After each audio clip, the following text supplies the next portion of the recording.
건물 규모는 크고 남는 시간은 없고, 이런 절치부심의 상황에서 그들이 선택한 것은 혐오 발언을 하기도 했는데요. 소설 속에나 볼 것 같던 일이 실현된다니, 모두 즐기라고 있는 월드컵인데 왜인지 무서워지는 것은 저뿐인가요?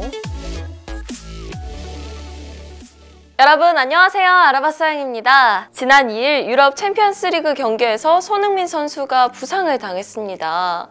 손흥민 월드컵 출전 못하는 거 아니야? 월드컵을 기다리던 국민들은 그야말로 패닉에 빠졌는데요. 다행히 손흥민 선수는 SNS를 통해서 지난 2년여 동안 국민 여러분들이 써오신 마스크에 비하면 경기에서 쓰게 될 마스크는 아무것도 아니다 라면서 월드컵에 출전할 것임을 밝혔고, 국가대표로 최종 선발됐습니다. 손흥민 선수에게나 대한민국 국민에게나 자칫 최악의 시작이 될 수도 있었던 월드컵. 그런데 말입니다. 이 월드컵 벌써부터 최악의 월드컵이라고 불리고 있다는데요. 그래서 아라바사양이 알아봤습니다. 논란의 카타르 월드컵 알아봤어요.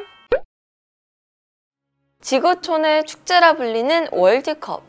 하지만 그 이면에는 수많은 노동자들의 피땀 눈물이 있었습니다. 카타르 월드컵은 수도 도하를 중심으로 인근 5개 도시의 8개 경기장에서 대회가 치러지는데요. 이 많은 시설들이 하루아침에 생겨나지는 않겠죠.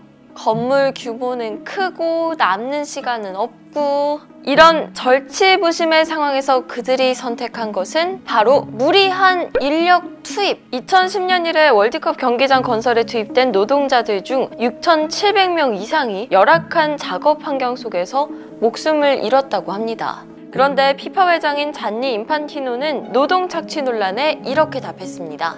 그들은 자신의 노동에 보람을 느낄 것이다. 참나원. 카타르 정부는 시간당 1.5달러 수준이던 노동자들의 임금을 대폭 올려주고 근무 여건도 개선하겠다고 약속을 했지만, 오히려 임금 체불 시위를 벌인 노동자들을 향해서 집을 비우라 라고 말한 뒤 추방해버렸다는데요. 카타르 정부의 이러한 행태에 월드컵 개최국이 가져마땅할 위상과 신뢰가 점점 무너져 내려가고 있습니다.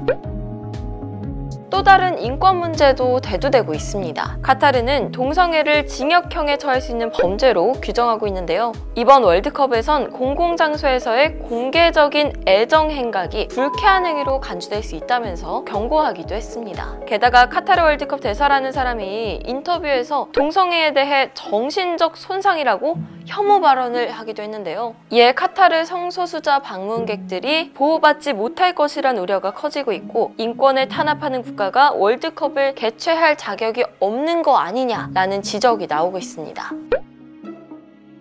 조지 오웰의 소설 1984에 등장하는 빅브라더. 언제 어디서나 24시간 텔레스크린에 의해서 모든 사람을 감시하는 이 감시 체제인데요. 2022년 카타르에서 다시 재현될 것으로 보입니다. 카타르 정부 측은 경기가 열리는 모든 경기장에 15,000여 대의 안면인식 카메라를 설치했다고 하는데요. 여기서 일반적인 사람이라면 당연히 의문이 하나 들겠죠. 아니, 월드컵이 아무리 큰 대회라지만 그렇게나 많은 카메라가 필요한가? 그들이 지켜보는 것은 경기 선수뿐만 아니라 관객들도 포함됩니다. 모든 사람을 빠짐없이 지켜보는 거죠. 모든 카메라는 단일 지휘통제센터인 아스파이어의 통제 아래 운영됩니다. 이러한 논란에 대해서 카타르 정부는 유사시 상황에 대처하기 위한 설비일 뿐이다 라고 답변했습니다. 소설 속에나 볼 것 같던 일이 실현된다니, 모두 즐기라고 있는 월드컵인데 왜인지 무서워지는 것은 저뿐인가요?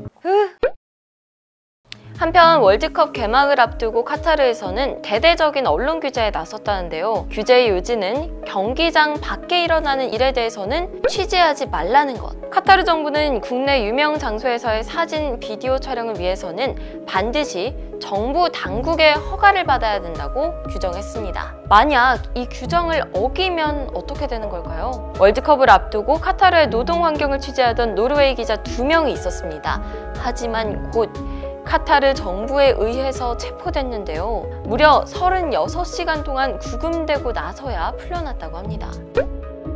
지난 2010년 12월 2022년 월드컵 개최지가 치열한 경쟁 끝에 카타르로 확정됐죠. 그런데 최근 당시 개최지를 직접 호명했던 제프 블라터 전 피파 회장이 카타르 확정이 실수였고 잘못된 선택이었다고 고백했는데요. 아니 이제 와서 왜 이런 고백을 한 걸까요? 그 이면에는 피파의 추악한 뒷거래가 있었습니다. 먼저 카타르가 2022년 월드컵 개최권을 확보하기 위해서 아프리카의 피파 집행위원에게 20억 원씩 뇌물을 제공했다는 의혹이 더 타임즈를 통해서 제기됐습니다. 또 블라터 전 피파 회장은 뒤늦게나마 프랑스와 카타르 사이에 정치적 거래가 있었다는 것을 인정했습니다. 카타르는 유럽 지지표를 얻고 프랑스는 전투기를 팔아서 20조 원을 챙겨갔다는 거죠.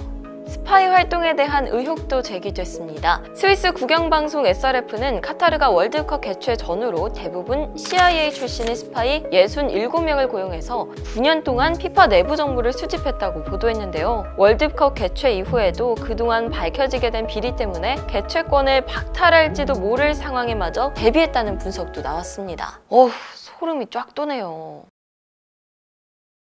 자, 여기까지 카타르 월드컵 유치 과정에서 제기된 여러 가지 논란들에 대해서 알아봤습니다. 모든 사람이 노동시장에서 안전하게 일할 권리를 갖는 것, 그리고 특정 성별이나 사상 등에 의해서 차별받지 않고 인간다운 삶을 사는 것은 너무나도 당연한 일이죠. 그런 당연한 것이 다른 곳도 아니고 이 월드컵 개최국에서 지켜지지 않는다니 너무 실망인데요. 노동자의 희생, 언론 탄압, 비리 등에 대한 침묵을 깨고 월드컵이 특정 누군가를 위한 행사가 아닌 모두를 위한 축제가 되기를 바랍니다. 지금까지 알아봤어요였습니다. 안녕!